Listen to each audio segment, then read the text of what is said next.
wassalatu wassalamu ala Rasulillah wa ala alihi wa mawalah. Bapak dan Ibu peserta forum Knowledge Sharing Community yang dirahmati Allah. Alhamdulillah jumpa lagi dalam proses belajar kita yang berkesinambungan. Dan memang trennya dunia saat ini adalah kita belajar banyak disiplin ilmu. Kenapa? Karena selalu ada irisan satu sama lain. Itulah eranya knowledge management. Jadi memang kita perlu tahu tentang kesehatan, kita perlu tahu tentang entrepreneurship gitu ya. Jadi walaupun ya sama lah seperti seorang dokter spesialis, dia perlu tahu kedokteran secara general dulu kan sebagai dokter umum. Nah demikian juga kita juga jangan sampai suatu saat nggak bisa berbincang-bincang ketika orang membahas tentang sastra atau politik atau budaya. Mudah-mudahan walaupun kita nggak akan mungkin kita pasti cuma expert di satu bidang, tetapi pendekatan multi ya disiplin ilmu ini adalah hal yang penting. Alhamdulillah kita bersama narasumber kita yang selama ini menjadi host setia ya. Jadi sebenarnya beliau adalah narasumber yang kompeten untuk bidang kesehatan. Sahabat saya, adik saya, long time ago, kalau kita bilang pertemanan kita ntar ketahuan tuanya ya, tapi ini sesuai temanya ya penyakit degeneratif. Jadi saya sudah mengenal beliau ini 40 tahun ya. Alhamdulillah, jadi Dr. Helda ini alumnus FKUI ya, dia angkatan 1984 masuknya. Kemudian menjadi dosen di FKM UI sejak tahun 2000, jadi sudah hampir 24 tahun menjadi dosen di FKM UI dan sekarang ketua program studi S2, program magister untuk Departemen Epidemiologi. Kayaknya di Departemen Epidemiologi di Fakultas Kesehatan Masyarakat UI ini kebanyakan didominasi oleh para dokter ya, Dokter Helda, karena memang jurusannya bukan kesehatan masyarakat, bukan public health, bukan jurusan AKK, administrasi kebijakan kesehatan. Jadi beliau di situ bersama para dokter, alhamdulillah menggawangi Departemen Epidemiologi. Nah, ini satu hal yang menarik ya. Sekarang Dr. Helda justru tidak akan membahas penyakit menular yang seperti kita alami belum lama ya. Kita mengalami masa berat 3 tahun karena wabah COVID atau pandemi COVID-19. Tapi ada hal yang nggak kalah berbahayanya adalah the silent killer gitu ya. Jadi penyakit yang tidak menular, kemudian tidak mungkin judulnya bikin heboh gitu seluruh dunia, tapi tanpa disadari slowly but sure bisa membunuh kita gitu. Karena itu kita perlu waspada dan tidak semua di sini memang sudah officially lansia atau menjelang lansia, tetapi harus prepare for the worst gitu ya, dan insya Allah hoping for the best. Mudah-mudahan kalau yang menular itu kan bagusnya ya Dokter Helda ya, pinternya nular gitu ya, kayaknya nular gitu, ya, cakepnya nular. Ini tapi kan kita lihat itu yang susah. Nah sekarang penyakit tidak menular ini justru tidak menular, tetapi satu hal yang berbahaya. Mari kita dengarkan dan mudah-mudahan seperti kenapa kita harus terus belajar, karena ujungnya learning itu bukan sekedar gelar. Karena gelar belum tentu membawa wisdom. Mudah-mudahan kita seperti padi yang makin merunduk makin berisi.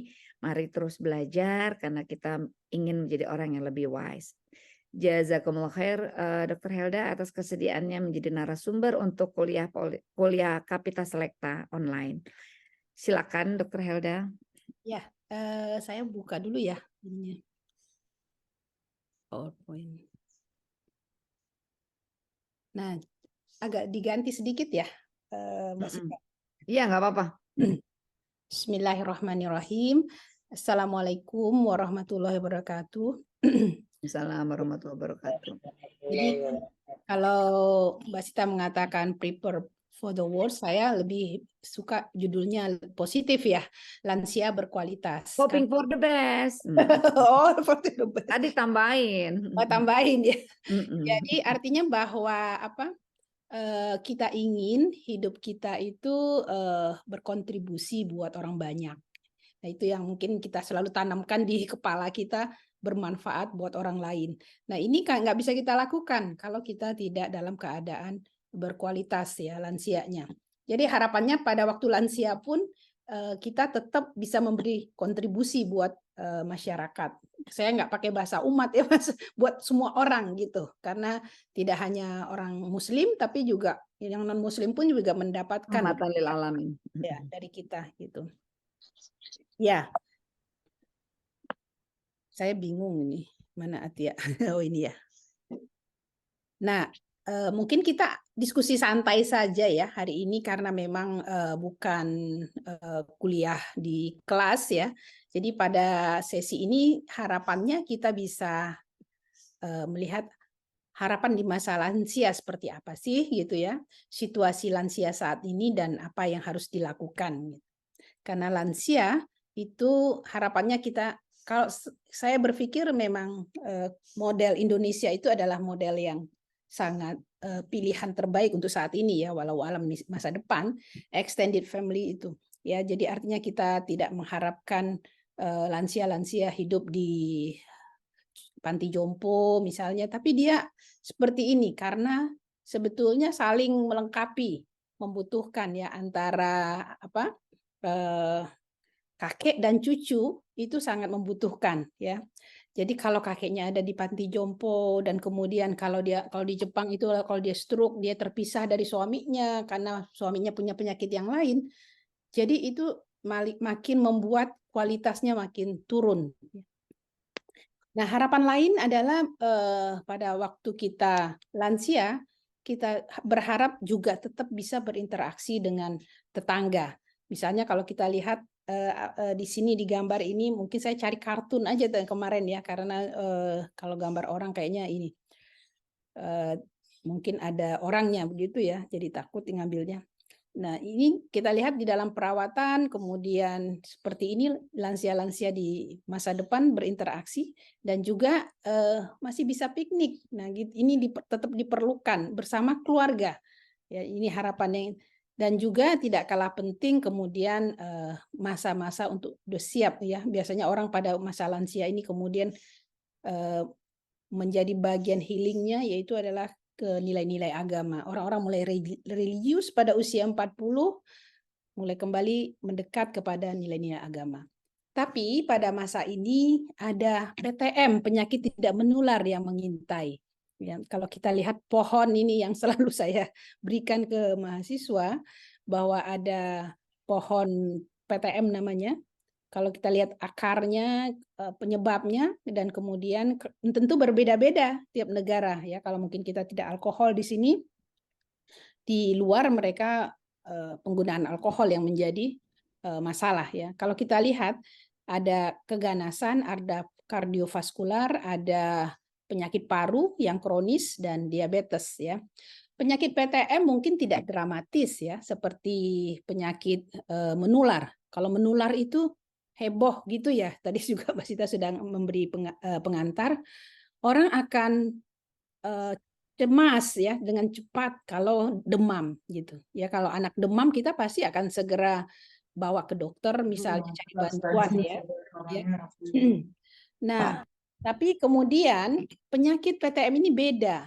Dia pelan-pelan tapi kemudian menggerogoti kehidupan seseorang dan kemudian kalau bahasanya memang nggak apa-apa, nggak kerasa keluhannya kalau gula darah kita tinggi, mungkin agak nggak enak badan sedikit, tapi orang biasanya biasa usia saya sudah banyak gitu ya, usianya sudah 40 atau 60 dianggap sesuatu hal yang biasa.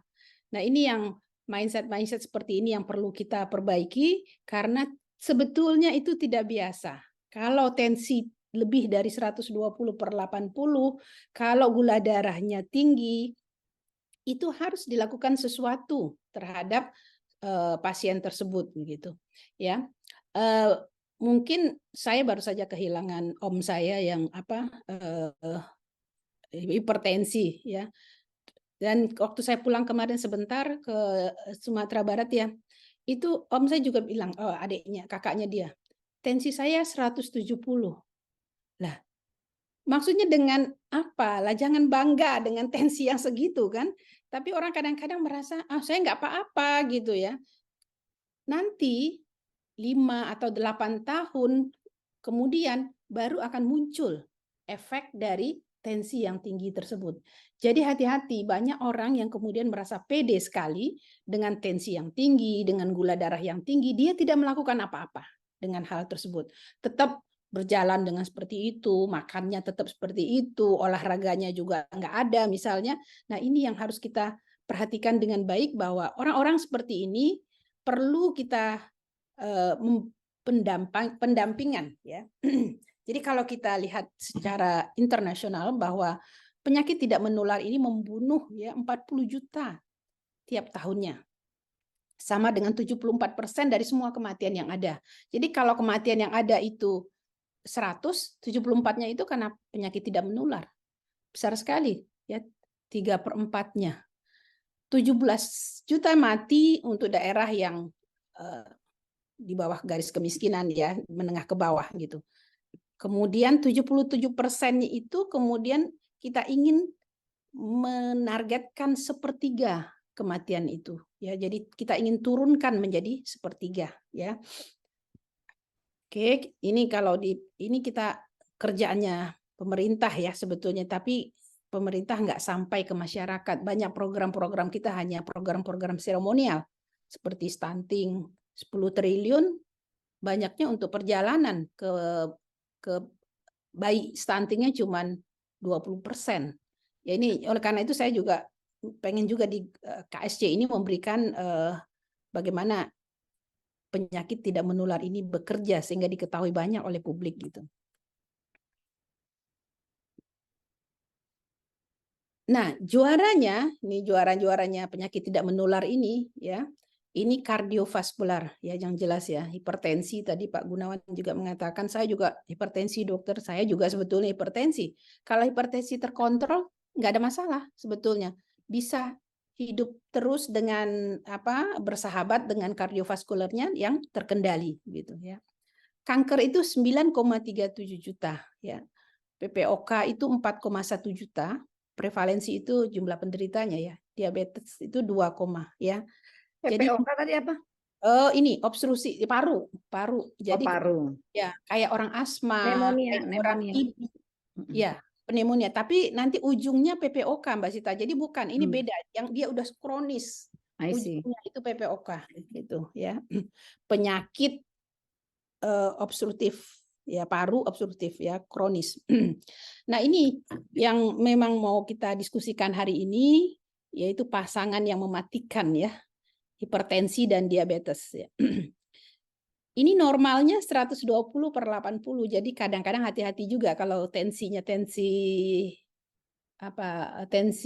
digital itu kadang-kadang nggak terlalu presisi ya. Saya punya beberapa tensi yang presisi itu kalau kita ke rumah sakit itu karena selalu dicek ya, apakah alat ukurnya ini di tera gitu ya, bisa layak digunakan. Jadi kalau itu memang mesti kalau sudah 50 kita perlu langganan ya ke puskesmas. Nggak usah ke puskesmas untuk cek tensi ya, gula darah gitu ya. Nah, hati-hati pada diastolnya yang lebih dari 80 mm Hg ya. Jadi kalau dulu kita 140/90, oh nggak apa-apa. Saya kan sudah 80, saya sudah 40, sudah 50 atau sudah 60, dianggap sebagai sebuah fenomena yang biasa pada usia-usia seperti itu, Pak. Kalau sekarang AHA, itu American Heart Association-nya, itu menyatakan 80 naik sedikit itu sudah elevasi loh gitu ya. 120 sampai 130 itu sudah harus hati-hati gitu. Jadi tidak bisa dikatakan normal pada waktu kemudian dia melebihi tensi tersebut ya. Nah, untuk diabetes itu yang kita perlu hati-hati tipe 2. Kalau tipe 1 ya udah nasib ya, maksudnya memang bawaan gitu, genetik ya. Jadi kita nggak usah ngomongin karena kita nggak bisa atasi atau kita tidak bisa preventif ya untuk tipe 1. Kalau tipe 2 yang dapatnya nanti kalau sudah lansia baru dapat diabetes, itu mesti dari gaya hidup ya. Jadi perlu cek gula darah sewaktu. Kayaknya di apotik-apotik di mana itu cuma 15.000 kita bisa cek ya. Nggak usah paling nggak sebulan sekali saja kita 20.000. 20 naik ya. Dulu saya cek, tapi sekarang sudah punya di rumah sendiri karena Pak Zafan diabetes ya. Saya hipertensi ya. Saya pikir karena saya ngajar ini ya. Semua keluarga kemudian menderita penyakit tidak menular. Ayas itu sudah 3 kali operasi untuk penyakit tidak menular. Dan dia kadang-kadang ngurus datang sendiri ke rumah sakit. Kita nggak tahu saya udah selesai operasi katanya. Ya, jadi yang penting pada waktu gula darah puasa bukan gula darah sewaktunya loh, ya. HbA1c. Ini yang mengukur gula darah per 3 bulan karena dia menempel di hemoglobin ya di darah kita. Nah, ini yang diukur 3 bulan. Jadi harus di bawah 6,5. Kalau gula darah puasa sewaktu itu bisa dipengaruhi oleh kita makan apa gitu ya pada sebelum pengukuran tersebut. Apakah kita konsumsi banyak karbo sehingga dia bisa naik dalam waktu ya sebagai banyak hal-hal yang kemudian jadi artinya bahwa dia tidak stabil kalau kita hanya memeriksa gula darah. Ya yang perlu diperiksa HbA1c. Iya. Nah, ini tadi sudah disebut juga sama Mbak Sita bahwa hipertensi itu adalah silent killer ya. Silent killer itu orang banyak yang nggak tahu kalau dia menderita penyakit hipertensi. Kalaupun tahu dia nggak mau berobat gitu ya. Jadi dari sekian persen itu yang sakit, yang tahu kalau dia sakit itu sedikit sekali. Bahkan yang mau berobat dan kemudian terkontrol itu sedikit sekali ya. Jadi kita masih sangat perlu mensosialisasikan ini ke masyarakat bahwa ayo dong ke puskesmas gitu. Atau kalau enggak ke Posbindu ya yang memang sekarang digunakan untuk orang-orang yang lansia ya kelompok-kelompok Posbindu itu. Tapi ada Posbindu remaja tapi lebih difokuskan untuk penanganan PTM ya. Oke. Nah, ini kalau kita lihat gejala hipertensi ini punyanya Indonesia ya. Sakit kepala, gelisah, jantung berdebar-debar, pusing, mudah lelah, rasa sakit di dada, penglihatan kabur ya. Ada beberapa yang awal-awal ya. Ada yang kemudian kalau sudah mulai jantung berdebar-debar itu sudah lanjut ya. Penglihatan sudah mulai kabur itu sudah lanjut ya. Jadi jangan ditunggu seperti itu ya. Lebih baik kemudian kita kalau sudah umur 50 itu secara teratur kemudian memeriksakan diri ke layanan kesehatan. Nah, ini yang dikatakan tadi silent killer. Tidak semua penderita hipertensi mengenali atau merasakan keluhan maupun gejalanya. Kadang-kadang tanpa gejala. Ini yang lebih berbahaya. Tanpa gejala dia hipertensi. Itu yang mengerikan ya. Sebenarnya bagus kalau masih ada gejala karena ada warning. Tapi kalau nggak ada gejala terus kemudian tensi saya pernah 180 di Bengkulu lagi di zaman lama karena ada masalah. Waduh, jadi faktor stres itu cepat sekali membuat kita naik tensinya gitu. Jadi nanti kita bahas ininya ya. Nah, diabetes untuk mengenali saja ini ya.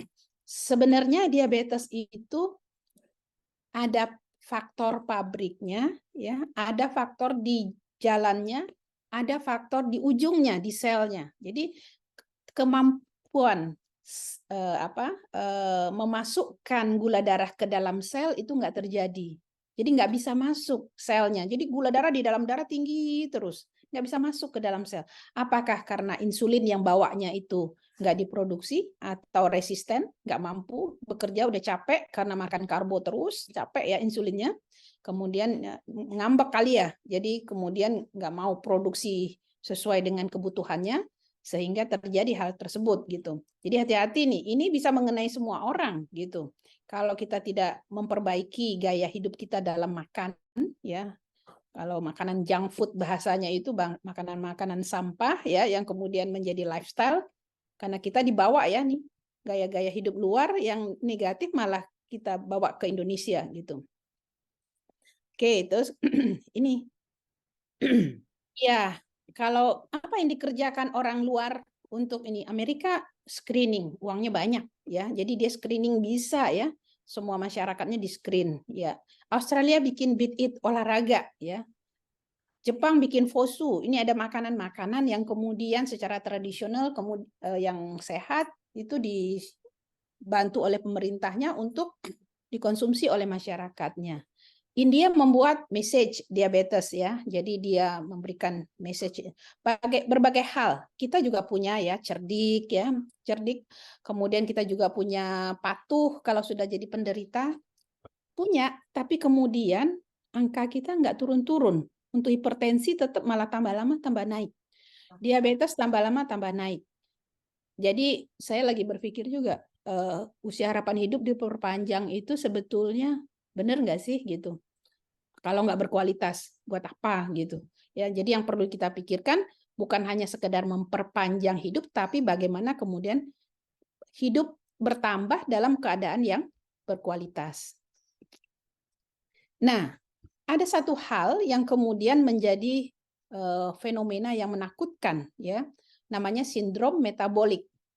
Sindrom metabolik itu kalau gejala ini 3 saja sudah ada, maka itu menjadi positif bahwa dia mempunyai sindrom metabolik. Kalau perempuan di lingkar pinggang, coba nanti kalau ada tensi lagi, meterannya dicoba diukur berapa ini lingkar pinggangnya. Pria nggak boleh lebih dari 90. Perempuan tuh nggak boleh lebih dari 80. Ya hati-hati, karena kalau sindrom metabolik sudah mengacu ke penyakit jantung, ya, stroke dan sebagainya gitu. Gula darah, ya GDP puasa, ya 100 mg per desiliter atau minum obat untuk menurunkan gula darah. Ya, jadi kalau pada saat puasa lebih atau orang itu mengkonsumsi obat gula darah, ini dia sebagai yang positif penderita sindrom metabolik. Tensi 130/85, jadi jangan 140 loh, ya. Jangan 140/90, kita santai aja gitu. Atau sedang dalam pengobatan hipertensi, memang normal tensinya, tapi dia sebenarnya normalnya karena makan obat. Nah, ini yang harus diwaspadai supaya terhindar dari sindrom metabolik. Ya. Yang lainnya trigliserida, jadi ini pemeriksaan lab ya, 150 mg, kemudian kita lihat HDL, ini yang baik ya, kurang dari 40 ya, dan kemudian kurang 40 itu jelek maksudnya ya. Kalau itu yang untuk pria ya, dan kurang dari 50 untuk wanita ya. Atau sedang dalam pengobatan peningkatan kadar HDL ya. Oke, kita lanjut HDL itu ya. Nah, apa yang perlu nih akarnya yang harus kita ini tadi ya, akarnya yang harus kita potong gitu supaya kalau ada saya pencinta tanaman, kalau kita nggak suka lagi dengan tanamannya, akarnya yang harus kita ambil ya, bukan kemudian hal-hal yang di buahnya, di daunnya ya, tapi bagaimana akar ini bisa. Yang jelas Germas ya, Gerakan Masyarakat mendeteksi dini risiko penyakit PTM-nya di Posbindu ya. Kalau Kemenkes juga memberikan isi piringku ya, ini isi piringku itu ikuti aja ya. Insya Allah nanti menjadi sehat. Ada Gentas, ada Pandu PTM, ada KTR, layanan upaya berhenti merokok. Ada merokok nggak ya? Kemudian perempuan di sebagian besar nggak merokok ya. Kampus sehat, agent of change, ya banyak hal yang kemudian mungkin kita mudah-mudahan termasuk agent of change agar masyarakat menjadi sehat. Oke, nah ini mungkin beberapa yang tidak kita inginkan, ya. Tapi ini menjadi gaya kita ya. Datang ke mall, kemudian kita akan makan. Padahal bisa nggak sih kalau kita sebelum ke mall anaknya dikasih makan dulu gitu ya. Jadi ke mallnya itu cuma untuk aktivitas fisik, jalan gitu. Jadi kita nggak makan. Kalaupun makan mungkin minum aja yang kecil aja gitu ya. Selain sehat, uangnya juga nggak banyak keluar gitu ya. Nah kalau kayak begini modelnya sedentary lifestyle begini ya, nonton TV kemudian dengan aduh ya, ini resiko tinggi untuk terkena penyakit PTM. Nah, ini mungkin nanti ya kita kapan kita bahas tentang mental health ya pada masa lansia karena banyak yang bunuh diri, suicide ya. Iya, Ada dan di beberapa, psikologi sampai ada gerontologi juga ya, ya, ilmu untuk memahami kejiwaan lansia. lansia. Iya, nanti kita kita bahas ini. Terus yang lain, nah ini masuk ke Indonesia diterima dengan baik oleh masyarakat Indonesia. Ya, terbuka 24 jam gitu. Yang mengintai penyakit PTM buat anak-anak kita. Waktu saya memberikan kuliah ini ke mahasiswa saya, harusnya nih anak-anak saya juga dengar nih kuliahnya gitu ya. Mereka ya sukanya, Hana aja ditanya burger gitu, masih dia bilang burger. Hana mau apa burger gitu ya. Alhamdulillah sekarang lagi boykot. Nah, Boykot. Nah, itu itu ya, menolong banget itu. Starbucks di boykot ya, Hmm. burger di McD, boykot. KFC, Pizza Hut.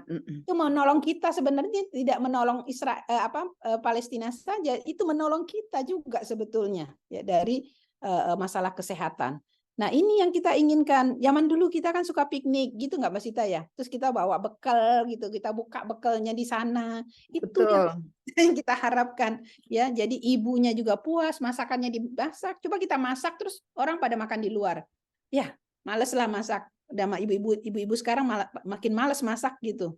Tapi kalau kita coba budayakan ini, mungkin komunitas-komunitas KSC bisa bikin ya, camping bersama begitu Oh ya. ya, insya Allah, insya Allah. Ya Allah ya. Ya, ini sebenarnya kita lihat aneka ragam makanan yang perlu kita konsumsi. Coba kita cenderung untuk makan satu jenis makanan. Ayam, ayam, ayam, ayam. Makanya nanti akan terjadi penumpukan. Iya, betul. Penumpukan zat-zat yang tidak bagus pada makanan tersebut. Kemudian itu yang akan menyebabkan keganasan, ya, kolesterol dan sebagainya. Jadi memang upaya untuk diversifikasi pangan ini sangat penting, bahwa zaman dulu Papua itu tidak ada kekurangan gizi karena tidak ada pembangunan. Justru ada pembangunan dia menjadi kurang gizi, stunting ya dan sebagainya muncul pada waktu pembangunan ada. Waktu dulu mereka main, kemudian mereka makan tuh ulat-ulat yang ada di sekitar mereka sebagai protein. Nah, itu variasi-variasi, makan sagu, makan jagung ya, tidak hanya dari nasi. Variasi ini yang diharapkan. Jadi bahkan untuk obat-obatan misalnya vitamin, jangan vitaminnya itu terus. Saya udah diajarin dokter anaknya, misalnya mau ngasih anak nih vitamin merek X, bulan depan kita cari merek yang lain. Itu memvariasikan dari obat-obat. Begitu juga makanan kita konsumsi, kalau hari ini kita makan ayam, sore nanti jangan ayam lagi dong, ikan bisa nggak ya gitu, atau yang lainnya gitu ya, supaya tidak terjadi penumpukan zat-zat tersebut dalam waktu yang lama. Kalau kita lihat riwayat alamiah penyakit PTM ini adalah penumpukan zat-zat misalnya nikotin kayak rokok yang terus-menerus kita petik nanti 10 tahun kemudian begitu. Ya, kemudian nah, jadi yang lain yang kita harapkan adalah merubah komunitas ini. Bikin komunitas itu moving. Moving artinya bergerak. Nah, ini melekat ya, melekat pada diri kita. Karena apa? Kalau saya tanya itu kenapa sih kok teman-temannya nggak diajakin untuk apa karbo ya, diet tanpa karbo? Itu tergantung orangnya mau apa enggak gitu ya.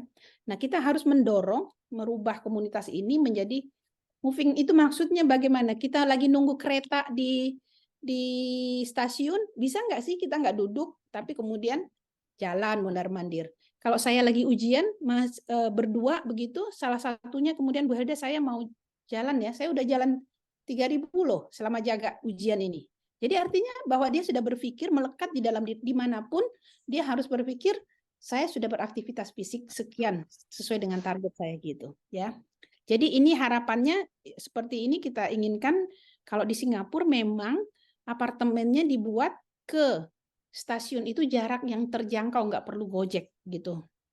Mereka cukup jalan kaki ke stasiun. Nah, kita bisa nggak tidak memerlukan gojek ke stasiun?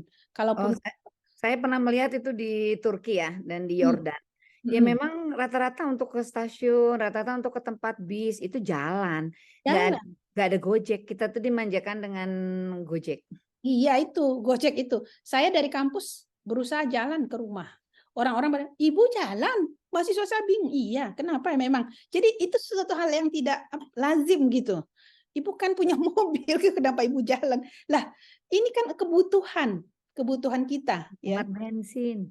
Iya, hemat bensin. Nah, orang Padang maksudnya mau berhemat, hemat bensin gitu ya. Tapi saya pikir enggak, bahwa saya ingin memberikan kepada mahasiswa bahwa saya mengajar PTM, saya harus mulai dari diri saya sendiri dulu. Karena kalau saya tanya di kelas, siapa yang hari ini seminggu ini 150 menit aktivitas fisik? Enggak ada, cuma 1-2 orang itu yang angkat tangan. Nah, minggu depannya saya cek lagi, itu terjadi perubahan. Paling enggak kita melakukan sesuatu untuk membuat masyarakat ini moving, bergerak gitu ya. Oke, sebenarnya ajaran Islam Ka'bah itu udah luar biasa. Saya udah segitu aja gitu ya. Salam sehat. Jadi ada 3 hal ya. Saya stop share dulu aja ya, kita supaya diskusi.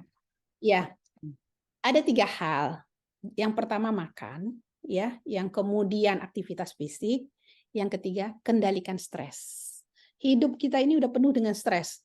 Kita harus bisa kemudian keluar sejenak, ada me time buat diri kita. Apakah harus tahu sendiri, apakah berkebun, apakah mancing orang-orang ya, tetap kita harus cari untuk merilis stres-stres yang ada di dalam diri kita ya.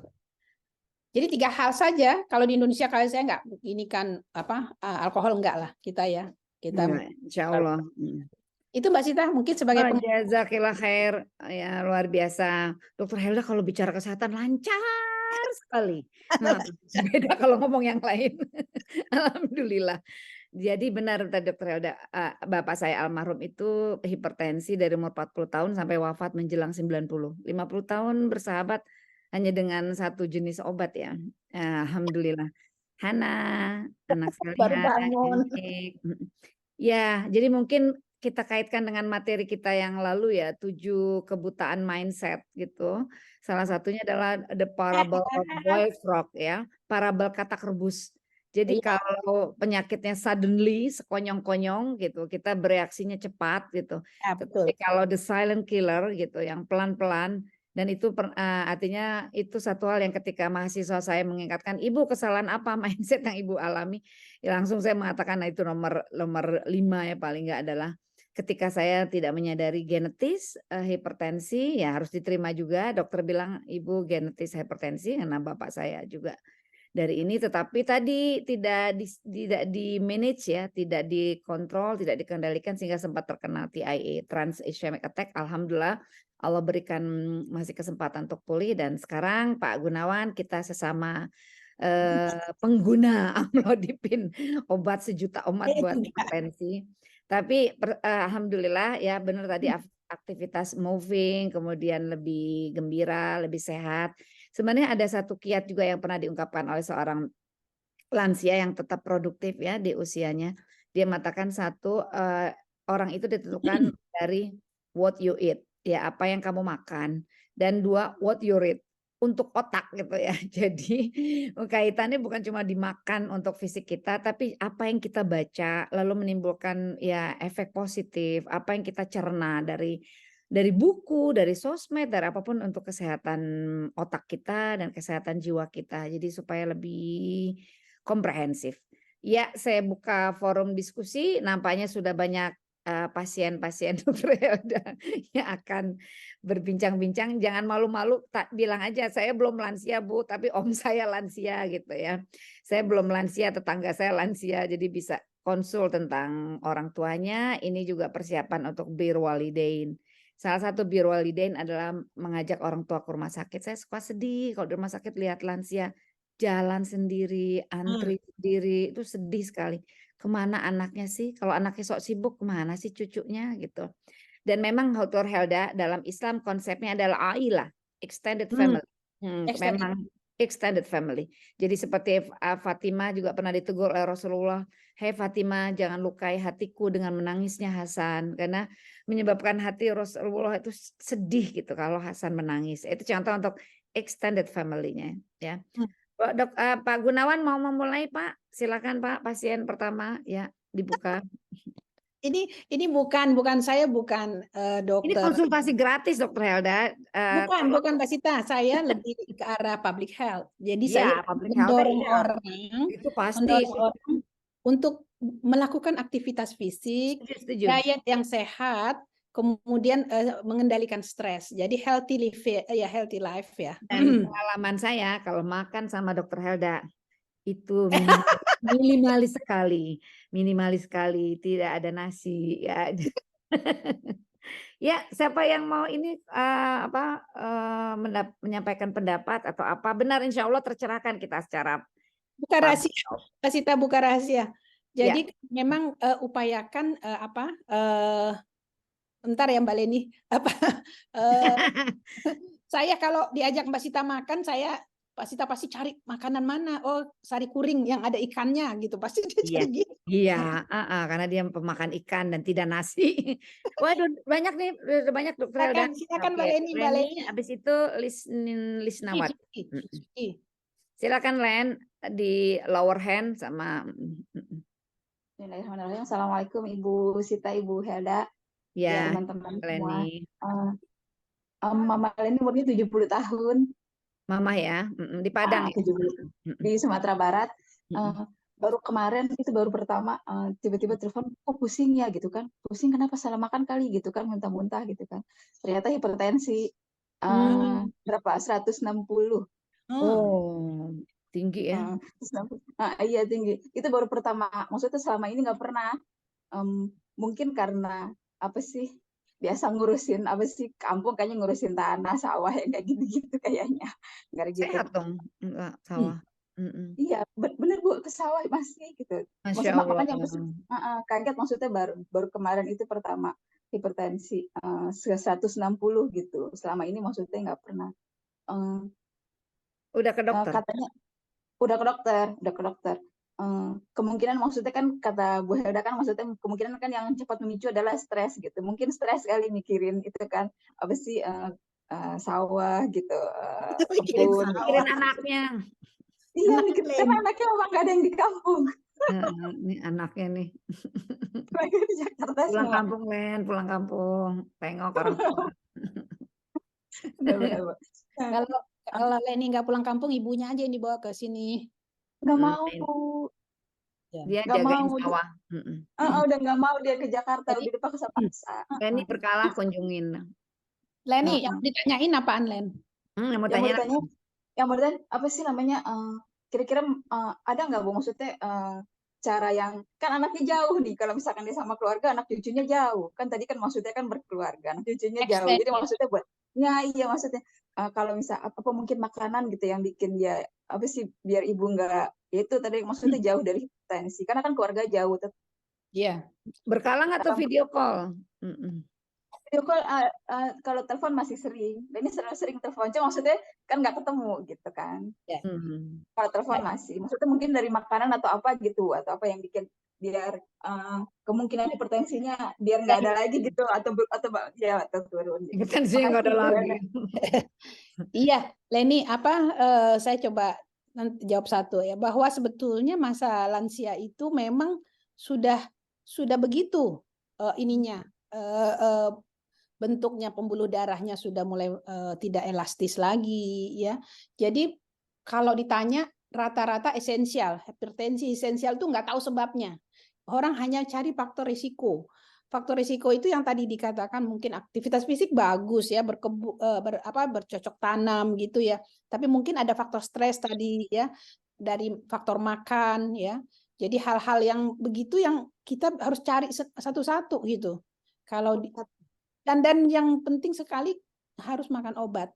Jangan dia tidak makan, itu tiap hari. Jadi ini penyakitnya PTM ini sekali didiagnosis maka dia seumur hidup penderita itu.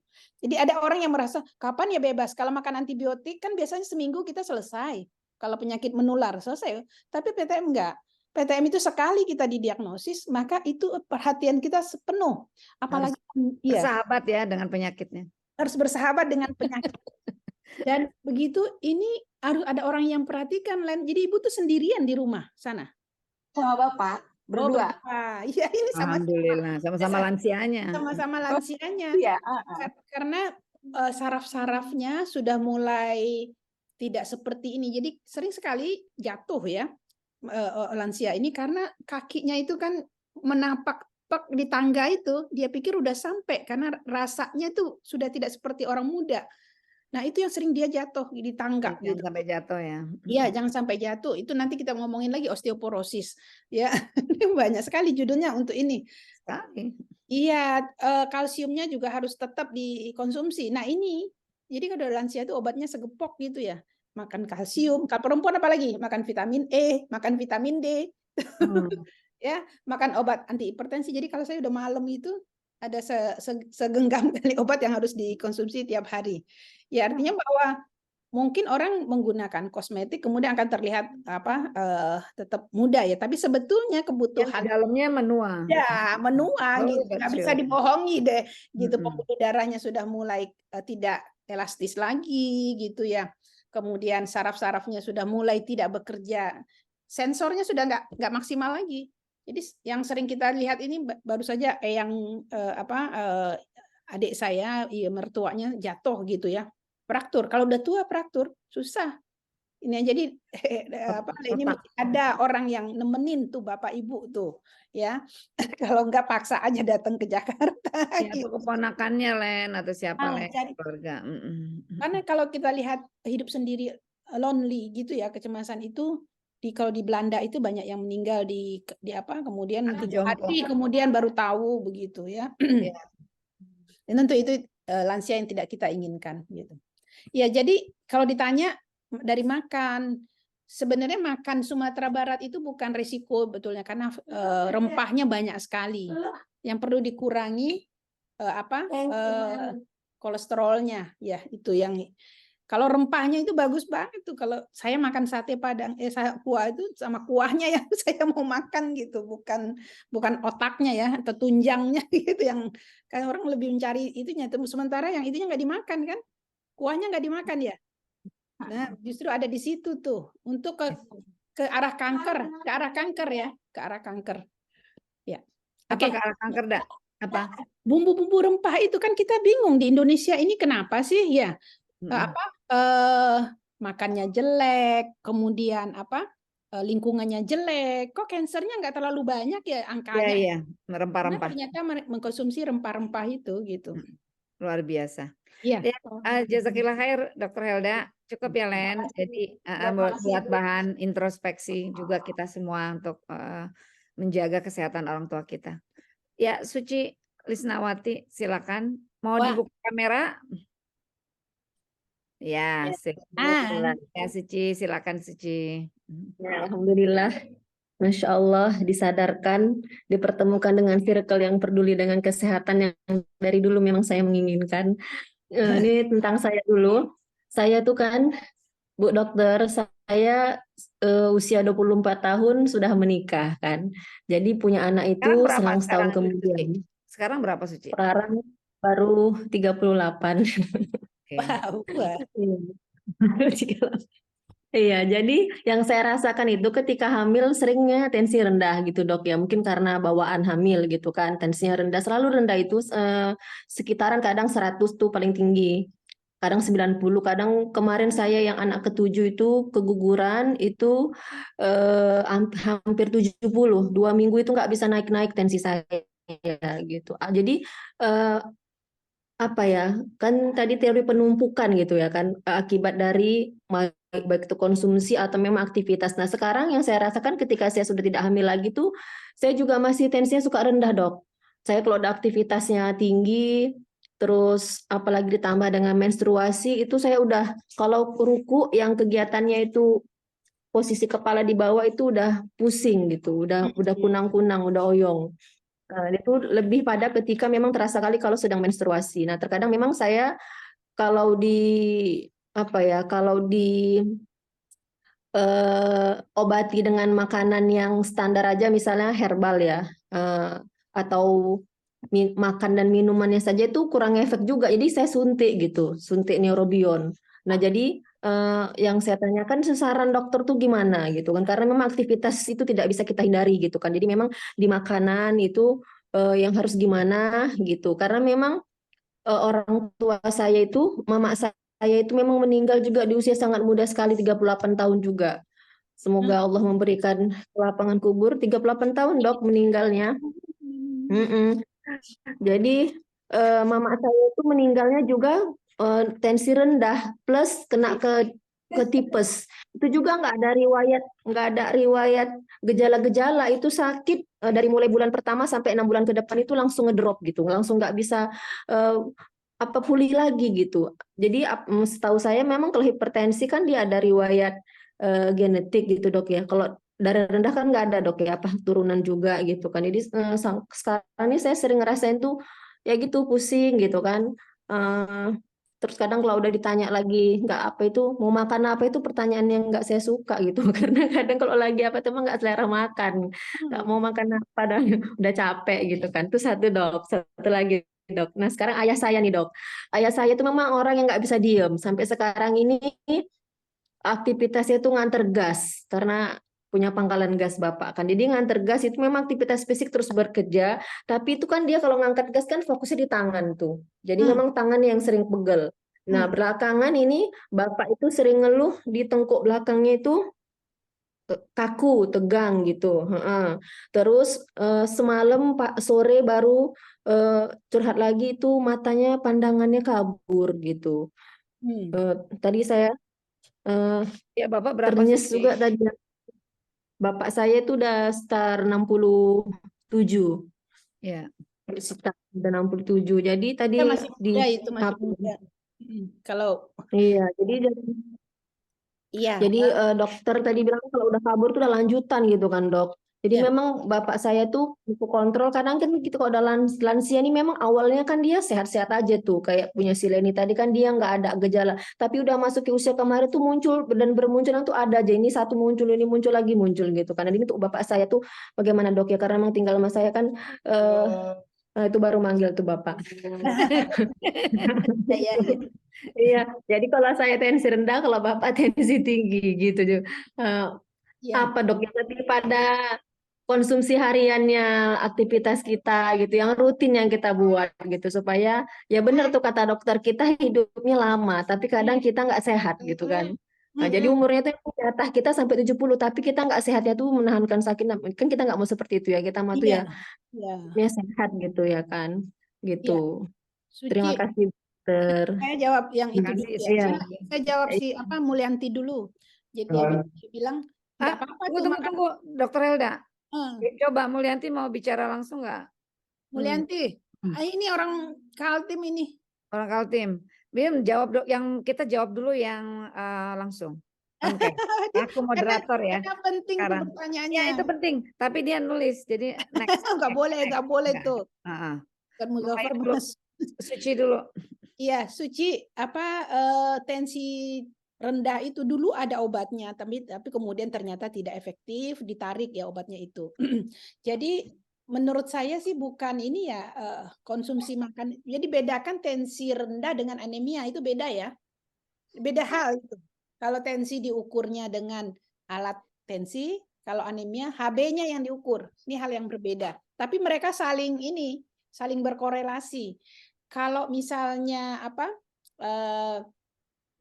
HB-nya rendah, biasanya tensinya juga HB-nya rendah, tensinya juga sedikit. Jadi kemampuan darah memompakan ke seluruh tubuh nggak nyampe itu. Jadi makanya ke otak tuh sedikit.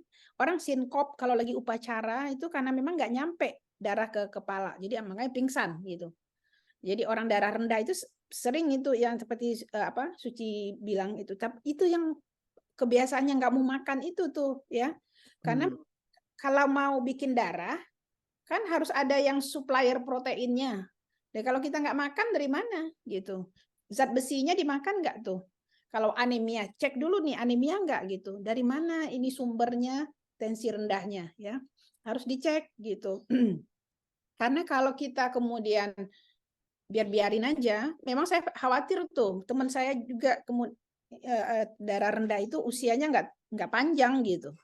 Suci juga harus memikirkan bukan kita mengukur kapan orang meninggal, itu urusan lain ya. Tapi bahwa pusing pada saat sujud kan ibadah, jadi nggak bisa maksimal gitu. Nah itu yang harus dipikirkan tuh, dan harus di bawah penanganan dokter. Bapak juga jangan dibiarkan sendiri begitu, ya merasa aman begitu kan. Kalau dia nggak ada keluhan, nggak ada mata kabur misalnya, terus kita santai, jangan gitu. pokoknya setiap bulan mesti kontrol ke puskesmas, ke posbindu, kemana saja. Yang penting bahwa oh ini tensinya bagus, gula darahnya bagus. Bahkan kalau bisa lebih lanjut, kita bisa lihat tadi yang ditanya tuh, saya mau jawab soalnya Sri Mulyanti. Boleh, Mulyanti boleh. Habis itu. ini, habis ini. Karena Bu. orang takut makan obat, itu yang orang takut. Berarti lanjut ya, pertanyaannya langsung ke Mulyanti yang tadi di kendaraan, jadi bisa Iya, dipahami. iya, karena ini apa? Pertanyaannya banyak orang ketakutan mengkonsumsi obat karena dia pikir akan merusak ginjal. Ini sudah ada studinya, ya, Iya. sudah ada penelitiannya bahwa ini aman begitu. Kalaupun tidak, dokter yang merawat orang dengan hipertensi pasti akan memeriksakan fungsi ginjal, fungsi hati secara berkala 3 Iya. bulan sekali. Ya, ya. Iya, jadi nggak bisa kita sendiri. Ya, Saya mau Dokter Helda, ayah saya minum obat 50 tahun loh. Tapi kan Kemudian dikontrol tidak kan? sampai wafat tidak kena ginjal. Tidak Dikontrol kan? kontrol ke dokter Iya, jadi fungsi internis ginjal terus. itu ya, fungsi ginjal itu dilihat dari fungsi ada ininya, urium kreatinin namanya. Berapa nilainya? Kalau nilainya sudah terganggu, dia akan mungkin men-switch obatnya atau menurunkan dosisnya dan sebagai ada hal yang dia lakukan gitu. Gitu Suci. Jadi saya sarankan Suci biarkan dia bekerja karena itu nyaman. Orang yang sudah biasa ke majelis taklim, mengerjakan pekerjaan ladang, mengantar Bagus itu. tugas, itu udah dari hatinya dia happy ngerjakan itu gitu. Biarkan aja nggak apa-apa. Tapi kemudian tensinya harus dikontrol. Takutnya pegelnya ini belum tentu dari mengangkat Ya, unggas ya, tapi takutnya kolesterol atau apa. tension biasanya kalau di belakang ini ya ketegangan otot yang diakibatkan oleh hal-hal yang ada di dalam gitu. Oh, I see. Ya. Terakhir, Dokter Helda, Suci. Jadi that's life ya, itulah hidup. Ada yang susah ditahan makan, ada yang susah disuruh makan. Itulah Disuruh suci. makan. Itulah suci. Susah disuruh makan. Dokter Mbak Mulyanti sudah dijawab oleh Dokter Helda. Ada lagi nih saya bacakan. Wah, Pak Gunawan. Nanti ya Pak Gunawan konsul dia. Olahraga apa untuk pasien yang terkena osteoartritis ya, OA? Kemudian ada Bu Nurlala, saya umur 53, biasanya tensi 100/90 berusulan. Wah, tinggi sekali 155/96. Saya lebih suka minum herbal, daun salam atau bawang dayak. Ini banyak pertanyaan soal herbal ya, Dokter Helda, baik Nurlala maupun Mulyanti. Pak Gunawan, Kapropil Amlodipin saya sejak 2011 sampai sekarang. Ini sebuah pengakuan. Ya, silakan Dokter Helda. Yang mana dulu Mbak Sita nih? Udah itu herbal, 2 itu saya simpulkan pertanyaan tentang herbal. Saya mulai darah tinggi, saya lebih suka mengkonsumsi herbal. Kalau Pak Gunawan bilang saya mengkonsumsi Amlodipin. Ya, saya tidak maksudnya saya tidak anti herbal ya, tapi saya tidak mengkonsumsi herbal yang dijual gitu. Kalau herbal yang di tanaman silakan aja, punya tanaman sendiri, salam saya punya di depan, daun Rebus ya. sirsak ya direbus, nggak apa-apa, silakan aja. Tapi tetap fungsi kontrolnya harus ada. Ibu dari mana tahu? Hanya dari rasa kan, kalau tensinya turun. Dari rasa itu nggak bisa diukur, itu hanya kualitatif. Kita perlu kuantitatif berapa Perasaan tensi? ya. Perasaan. Naik nih tensinya. Perasaan udah enak badannya gitu kan, terus udah gitu. Padahal tensinya belum tentu turun. Coba cek dulu gitu. Saya juga kadang-kadang konsumsi bawang putih, makan aja gitu Mbak Sita, bawang putih. Iya, iya. Dari 1 ya. Di depan rumah juga ada bawang dayak ya, saya juga nanam bawang dayak. Atau ini Dokter Helda, kakak saya tuh Bu Santi kan tinggalnya di Turki ya. Jadi dia sering mengirim juga habas sauda, zaitun, tapi berupa cairan-cairan. Habas sauda, zaitun, tin. Nah itu dicampur, masukin kapsul. Jadi HTZ, habas sauda, tin, zaitun. Itu bagus sekali untuk stamina, untuk fit kayak ya seperti itu. Jadi artinya dari bahan yang asli, zaitunnya, buatinnya, cairannya kayak gitu. Jadi semua orang punya cara. Tadi Dokter Helda makan bawang putih. Ya daripada yang herbal-herbal itu juga mahal loh. Iya, enggak saya kebetulan kemarin ke Herbal yang jadi itu. ke Pekanbaru ya. Terus ada ahli dia makan terus. Lalu saya bilang, "Kenapa Ibu makan terus?" Ya, ini bukan obat, Bu Dr. Helda, ini makanan katanya. Apa Nah, itu? ya segala macam, saya nggak tahu apa yang dia makan gitu loh. Saya bingung aja. Dia batuk, terus kemudian mengkonsumsi obat-obat itu terus-menerus. Jadi saya nggak ngerti dosisnya berapa herbal itu. Itu yang saya nggak tahu. Misalnya bawang putih, dosisnya berapa nggak tahu. Karena terlalu banyak mengkonsumsi nanti drop hipotensi gitu ya. Hal-hal yang begini yang perlu diperhatikan bahwa silakan tapi tetap kontrol ya mengkonsumsi. Dokter Basuki pernah gini, Dokter Helda bilang, dia sendiri ya, dia mengatakan kalau masih preventif, is okay herbal gitu, preventif. Tapi kalau sudah kuratif ya memang harus ke dokter.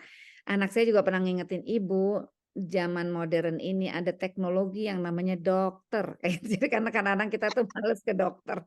Seperti kadang-kadang tebak-tebakan, Suci, ibu, aduh ini pusing kenapa ya? Apa darah tinggi saya kumat? Periksa normal.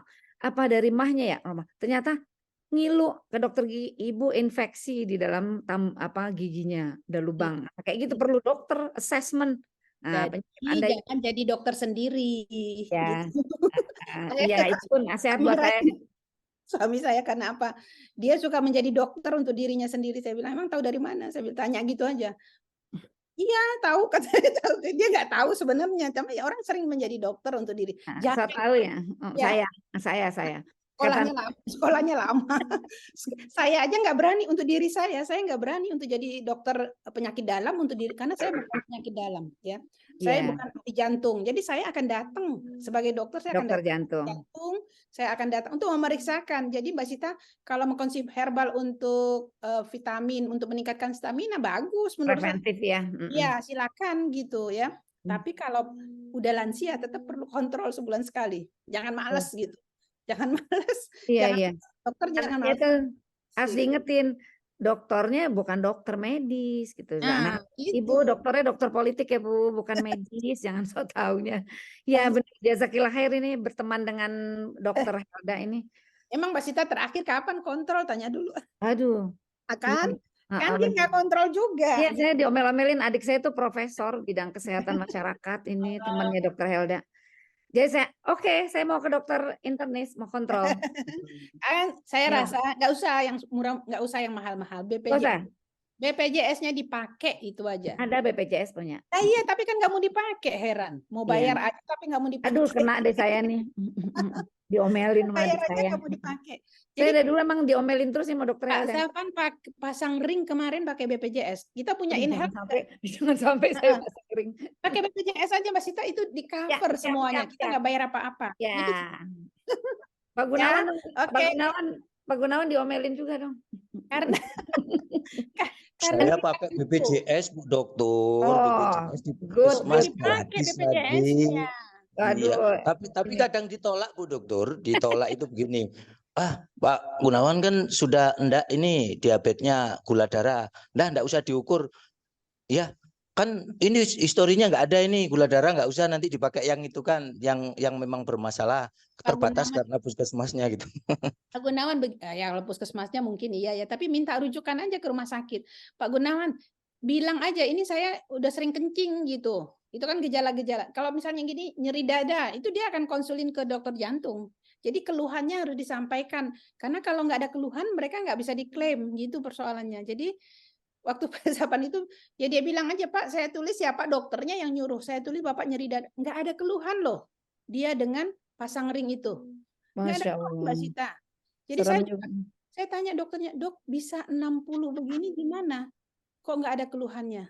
Ya mungkin karena diabetesnya neuropati, jadi saraf-sarafnya nggak bekerja lagi, nggak ada rasa sakit lagi gitu. Ya Allah ya Rob. Saya cemas sama para ustadz yang kabir ini kemudian nanti kita kehilangan mereka gitu karena nggak sehat gitu. Dari dulu dibutuhkan umat ya. Dokter Helda, ada Ibu Rida Hasmah bertanya, Assalamualaikum Dokter Helda, suami saya sudah cukup lama hipertensi dan diabetes. Obatnya banyak, antara lain amlodipin, kandesartan, Forxiga, dan insulin. Kalau ganti dokter, insulinnya diganti. Pernah Noravibit, apa nih panjang bener. Novorapid, Rizadex, sekarang ganti lagi Lantus injeksi insulinnya. Kadang sebagai orang awam jadi bingung juga, gula darah masih belum stabil, kadang di bawah 200, kadang di atas 200. Thanks, Uni dokter. Ya. Ya, Rida. Kan kita nggak bisa ngobatin hanya bersandar kepada obat. Lifestyle-nya berubah nggak? Karena itu mendukung pengobatan. Kalau konsumsi makanannya tetap banyak karbonya, itu gula darah nggak akan terkontrol. Coba sekarang dikurangi. Terus kemudian aktivitasnya, aktivitas fisiknya, mana Ridanya mana nih? Masih ada nggak ya? Ada. Ini yang baju merah kan? Iya nih orang Wisma hari ini. Mbak Rida, ayo, apakah ini aktivitas lifestyle-nya berubah nggak ya? Iya betul, ininya apa namanya nih? Tadi lifestyle-nya belum berubah nih, merokok, kopi, maaf ya. Jadi itu coba di ini deh, cari siapa sih yang bisa ngomong sama beliau yang deket gitu, supaya saya itu Pak Zafan baru berhenti makan karbonya itu Bang Irel yang ngomong. Kalau nggak saya ngomong dia nggak berhenti kok. Ini buat para halayak yang tidak kenal, Pak Zafan adalah suami Dr. Helda. Tadi yang Ayas, anak beliau itu adalah Dr. Ayas, putra beliau. Ya. Itu Bang Irel yang ngomong. Jadi Bu Rida harus cari orang mana yang kemudian bisa ngomong sama dia gitu, supaya merubah lifestyle-nya. Kalau lifestyle-nya tetap begitu, susah untuk menurunkan gula darahnya. Karena kan udah capek, terus cuma dibantu obat ya sesaat turun nanti balik lagi, dia makan lagi naik lagi gitu. Iya Uni, terima kasih. Alhamdulillah Mbak Rida. Mardiana, kombinasi produk herbal dan obat dokter sudah dijelaskan. Terima kasih Dr. Helda. Lalu ini Lutfi, kalau yang punya luka diabetes bisa pakai obat saya. Oh ini iklan, iklan Lutfi. Oke. Aduh Pak Lutfi, apa kabar? Alhamdulillah, sehat Bu. Alhamdulillah. Ya. Para diabetes jangan sampai luka gitu Pak Lutfi. Jangan sampai luka ya. Iya, jangan sampai luka. Tapi kalau sudah luka Bu, ya alhamdulillah obatnya bagus kok. Bukan emang Bang Lutfi sakit diabetes juga? Kan dia produksi Yokanta. Saya produksi Bu. Oh dia jualan. Oke. Ada Bukan lagi. jualan. Bukan produksi jualan. aja. Produksi. Ya, Produksi. Oh, dia produksi orang lain yang jual. Ustadz Muzofar di sini ada Syekh Kabir ini. Jadi ya, semoga sehat ya Ustadz. Barangkali ada yang mau ini. Enggak berani ngomong dokter. Enggak berani ngomong. Karena pasti akan dimarahi sama Dr. Helda. Iya, saya udah kena marah karena nggak pernah kontrol nih. Iya, kalau saya lebih marah lagi kayaknya, saya udah tahu. Nah, ya saya terlalu awam ya dengan ya mungkin ini kelemahan saya terlalu lemah, jadi tentang kesehatan dan segala macam itu preventifnya ya ala kadarnya, tapi memang terlalu awam, jadi sampai saya juga nggak bisa tanya apa yang harus saya tanyakan. Paling nggak usah gini aja. Nasihat aja dokter, nasihat untuk orang tua yang masih merasa muda, umur 60 tahun, 61 tahun, apa yang paling utama? Itu aja. Kita ini kan 59, 60 ya Mbak Sita ya, umur kita segitu sama. Udah, saya udah ini besok lusa udah 24 masuk 61.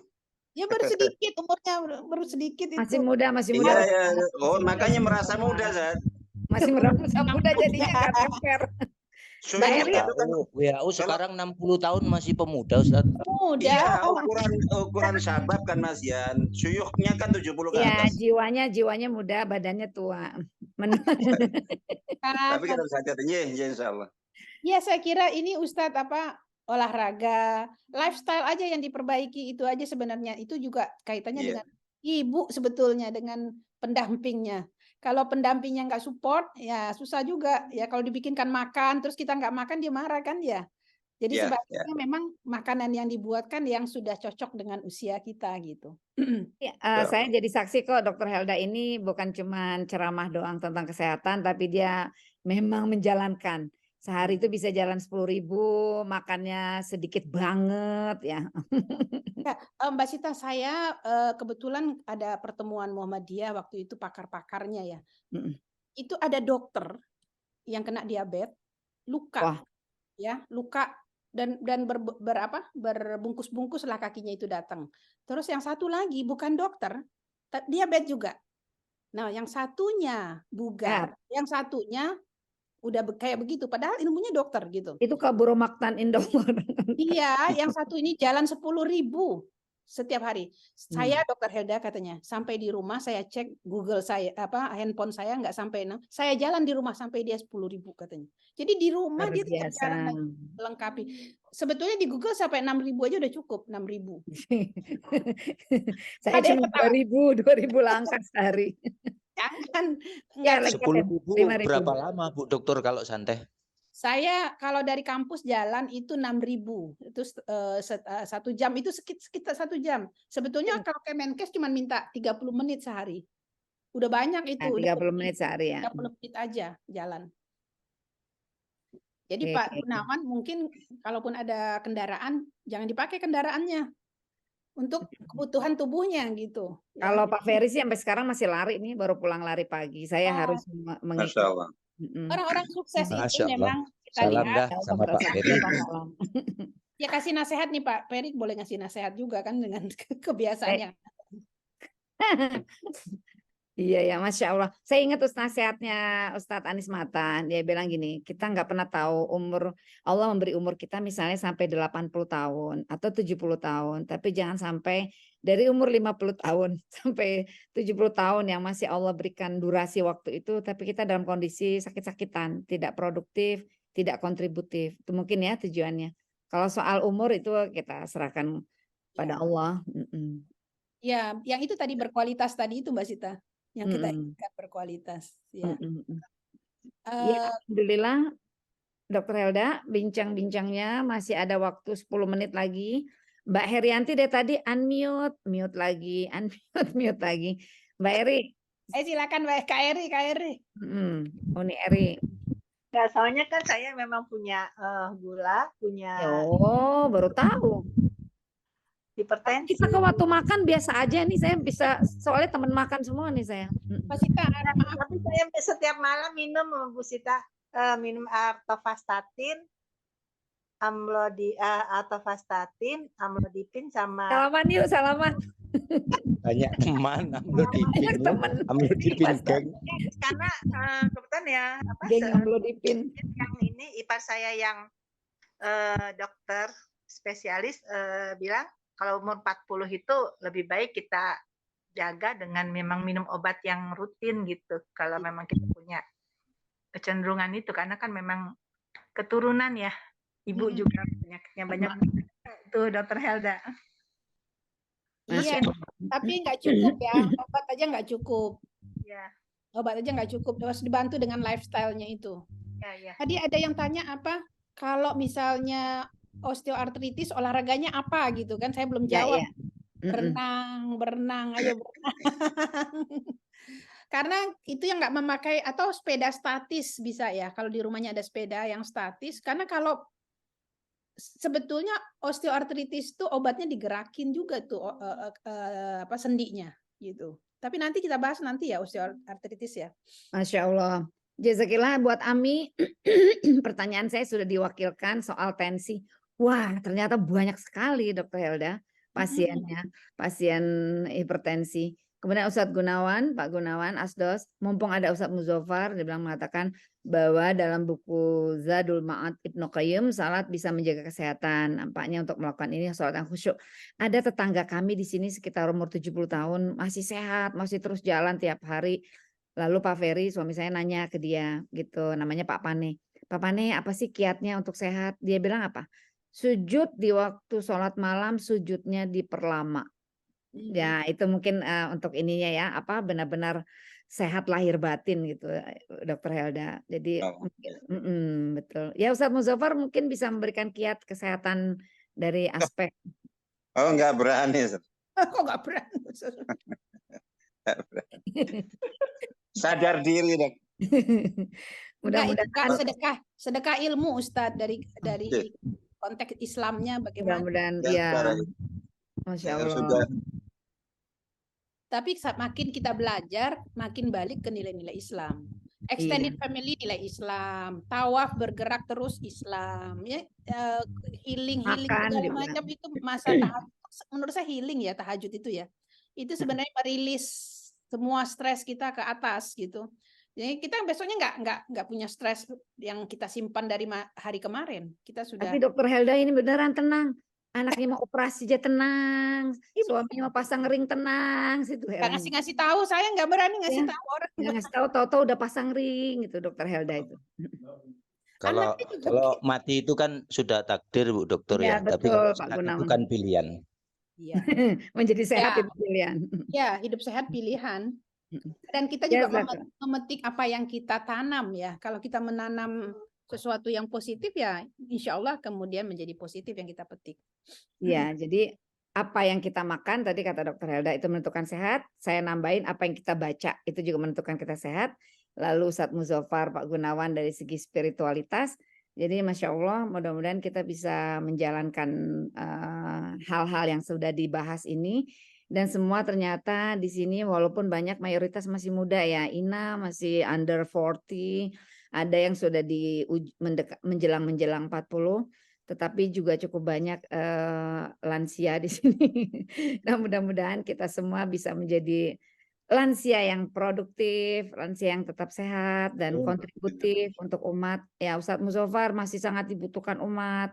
Pak Gunawan semua. Jadi mudah-mudahan kita doakan beliau sehat, panjang umur, berkah. Semuanya juga. Amin ya semuanya insyaallah. Iya, insya Allah. Jazakumullah khairan katsiran atas bincang-bincang kesehatan yang menarik ini. Yang dulu saya juga kalau di TVRI ada konsultasi kesehatan dokter siapa itu lupa. Saya selalu senang ya, karena Dokter Helda juga menyampaikannya dengan rileks ya, nggak nakutin sebagai dokter. Dan ini bincang-bincang ilmiah populer gitu, kedokteran populer yang kita semua insya Allah memiliki kesadaran yang lebih bahwa hati-hati dengan silent killer gitu. Insya Allah kita jumpa lagi di kesempatan mendatang. Saya tutup sedikit dengan doa ya. Mohon maaf ada Ustadz Muzaffar, tapi saya memang di sini tukang bertugas doa, host dan doa. Astagfirullahalazim, astagfirullahalazim, astagfirullahalazim, wa atubu ilaih. Allahumma inna nas'aluka bi annaka antallah la ilaha illa anta Allahu ahad as-samad alladzi lam yalid wa lam yulad wa lam yakul lahu kufuwan ahad. Allahumma rahmataka arju wa la takilna ila anfusina tarfata ainin wa aslih lana fi sya'ni kullahu la ilaha illa anta. Allahumma la sahla ila ma ja'altahu sahla wa anta taj'al hazna idza syi'ta sahla. Allah marzuqna salamatan wa afiatan wa sihatan. Allah mansuril muslimin wal mujahidin fi Filistin. Allah mansurhum. Allah masabit aqdamahum. Allah marzuqhum fatham mubina. Rabbana atina fid dunya hasanah wa fil akhirati hasanah wa qina adzabannar. Amin amin ya rabbal alamin. Mudah-mudahan Allah mengabulkan doa kita. Tetap sehat lahir batin insyaallah. Mudah-mudahan kita masih diberi kesempatan untuk mengumpulkan bekal di ladang amal yang kita miliki masing-masing.